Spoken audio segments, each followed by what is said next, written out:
Bonjour, aujourd'hui ça va être petit coup de gueule parce que je vais remettre encore une fois en cause ce que beaucoup de gens croient encore actuellement, c'est que le matériel fait toutes tes photos.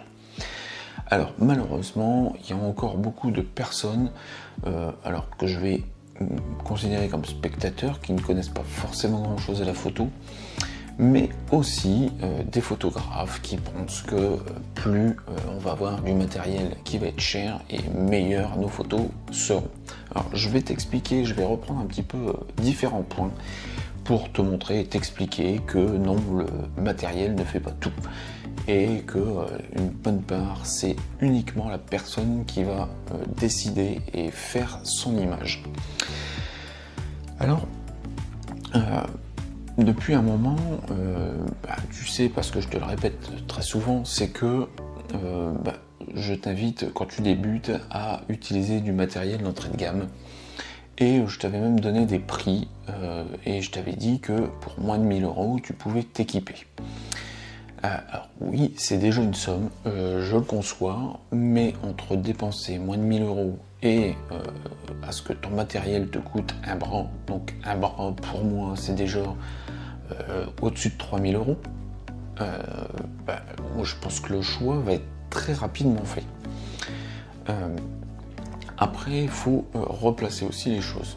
Si tu démarres en photo, c'est que pour moi, tu as une passion qui va commencer à naître et que tu as envie de t'investir en photo. Si on regarde, les autres passions coûtent aussi un peu d'argent. Alors, on va prendre quelques exemples qui vont remettre en fait les choses à leur place. Par exemple, alors quelque chose de tout bête et que tout le monde a, je pense, eu un jour, c'est tout ce qui est Lego et Playmobil.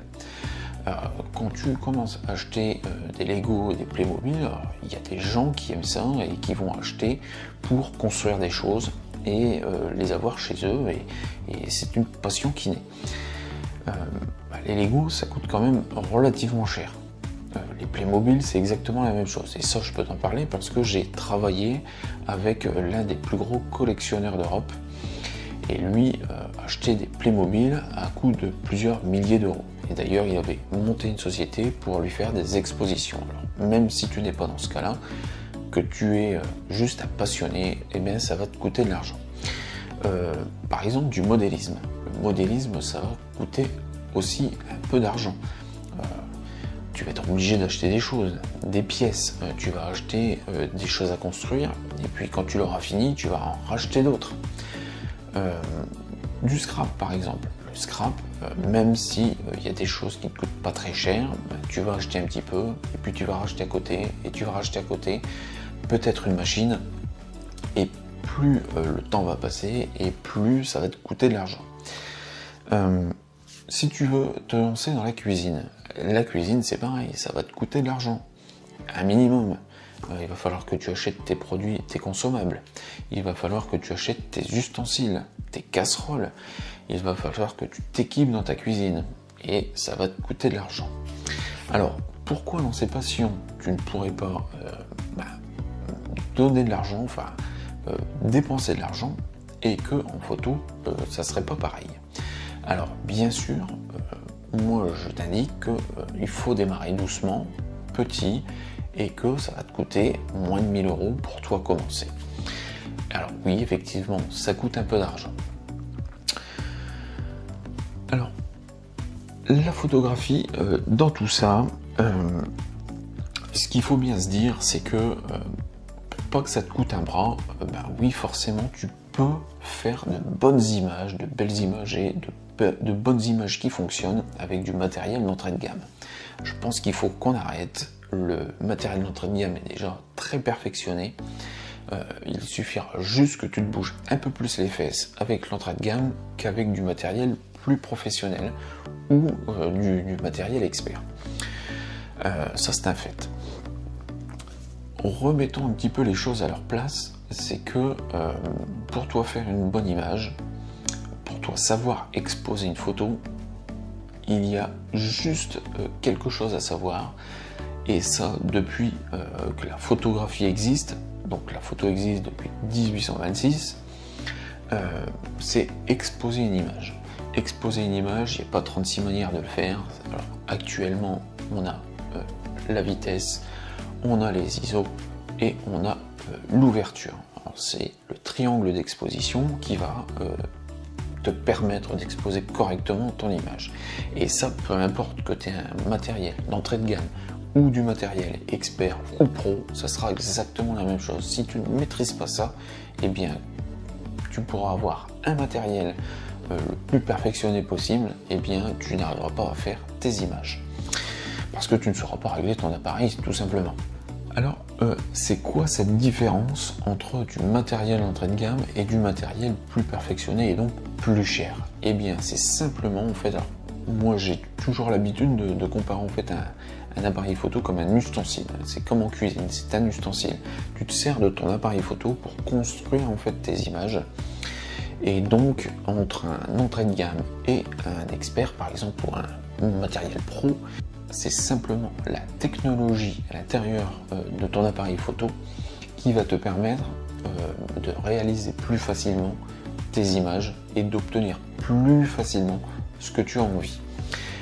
Alors pourquoi? Parce qu'il y aura peut-être plus de boutons dédiés, il y aura peut-être plus de menus et peut-être plus de choses à régler pour te faciliter les choses. C'est simplement ça. En fait, tu vas avoir des microprocesseurs qui vont être plus performants et qui vont te permettre, dans certaines situations, d'avoir de meilleures images ou d'obtenir une lumière particulière. Et en objectif, c'est exactement la même chose. Il y a les objectifs, c'est c'est aussi flagrant. En fait, il y a eu une grosse progression dans les objectifs, mais les objectifs, c'est encore à part. Il faudrait remonter vraiment à pas mal d'années pour vraiment avoir des choses qui soient vraiment pas performantes. Un objectif, ça reste plus ou moins performant, peu importe l'ouverture. Je tiens à le préciser, peu importe l'ouverture, que ça soit du 5.6, du 6.3 ou que ça ouvre énormément, que ça ramène beaucoup de lumière. En général, les objectifs sont quand même de très bonne qualité. Alors, on va revenir aussi à un point qui me paraît très important, c'est le début de la photographie.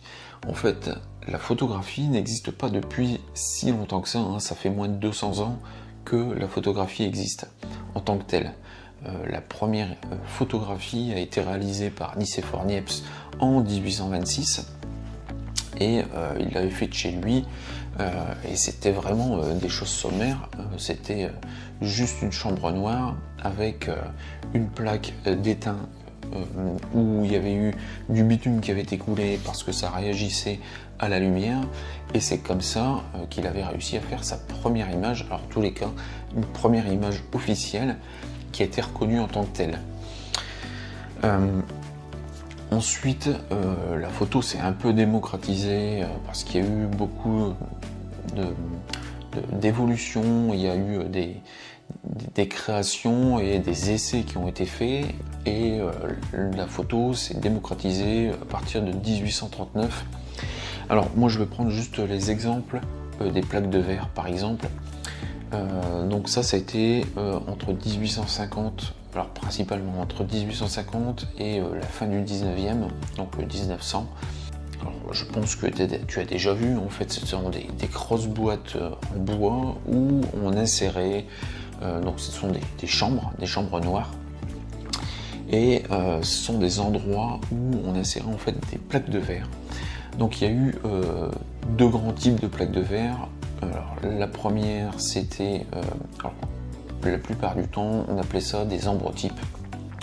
Alors les deux principales plaques qui ont vu le jour, ça a été d'abord la plaque au collodion, donc au nitrate de cellulose.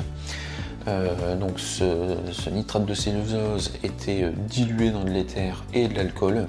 Ce mélange était ensuite plongé dans une solution de nitrate d'argent, et donc les sels étaient transformés en halogénure d'argent, et cette surface était sensible à la lumière.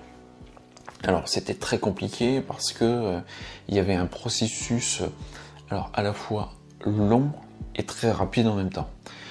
Long parce qu'il y avait beaucoup de manipulations entre la préparation de la plaque. Tout devait se faire dans le noir pour pas que ça réagisse à la lumière.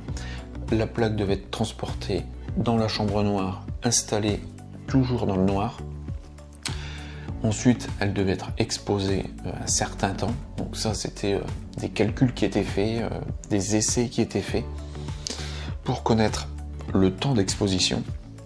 Parce que oui, à l'époque, il n'y avait pas d'histoire d'ISO, ça n'existait pas, il n'y avait que des ouvertures de diaphragme, des objectifs pour faire la netteté, et puis des temps de pause. Voilà, il n'y avait que ça.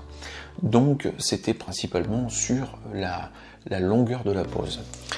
Et puis, une fois que c'était fait, eh bien, il fallait représerver cette plaque dans le noir et aller la développer sous des lampes rouges, jusqu'à obtention de l'image qui avait été créée. Il y a eu également une seconde catégorie de plaques, enfin en tous les cas de produits qu'on venait mettre par au-dessus, gélatino-bromure d'argent, qui tenait un petit peu plus longtemps en fait dans le temps, donc qui pouvait être stocké. Et ça c'est resté jusque le début du 20e. Donc tu vois que à l'époque, pour faire des images, c'était assez compliqué.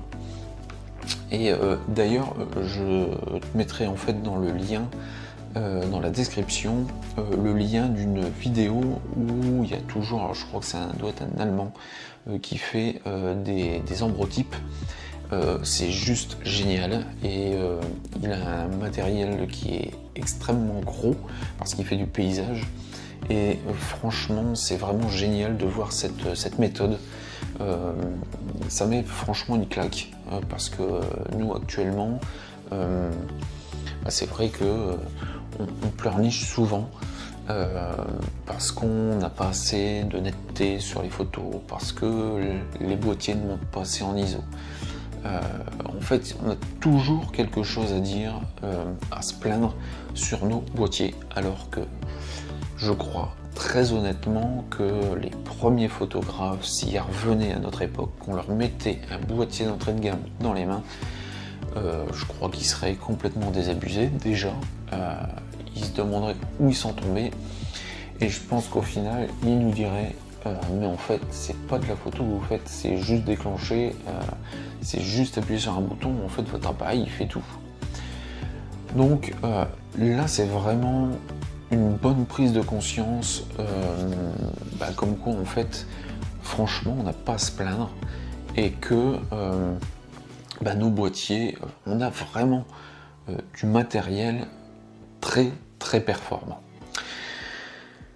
En conclusion, je dirais que il faut faire aller plus notre créativité pour former nos images plutôt que de faire aller en fait notre porte-monnaie. Alors bien sûr, je ne dis pas qu'il ne faut pas acheter du matériel performant, parce que oui, effectivement, au bout d'un moment, quand tu as de l'entrée de gamme, il y a certaines choses que tu vas être obligé de faire. Plus tu vas monter dans une gamme expert, par exemple, ou dans une gamme professionnelle, plus tu vas avoir de facilité et plus tu vas avoir de confort pour faire tes images. Alors oui, bien sûr, c'est normal de progresser en photo en achetant du matériel plus en adéquation avec ce que l'on a envie. Et ce que je veux dire, c'est qu'il ne faut pas acheter le dernier boîtier parce qu'il y a plus de rafales, ou le dernier boîtier parce qu'il monte plus en ISO.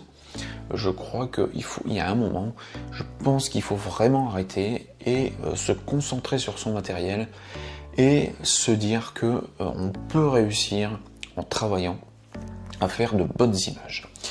Je te rappelle que par exemple pour les objectifs, tu peux payer un petit peu moins cher même sur du boîtier, sur de l'occasion.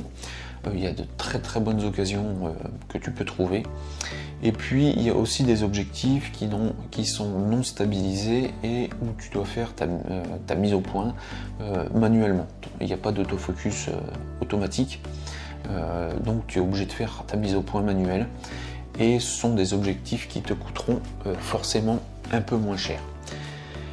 Bien écoute, j'espère que tu auras aimé en fait cette petite vidéo, que les choses auront été remises à plat, et puis moi je te donne rendez-vous pour la prochaine vidéo, et je pense qu'on parlera de règles en photographie.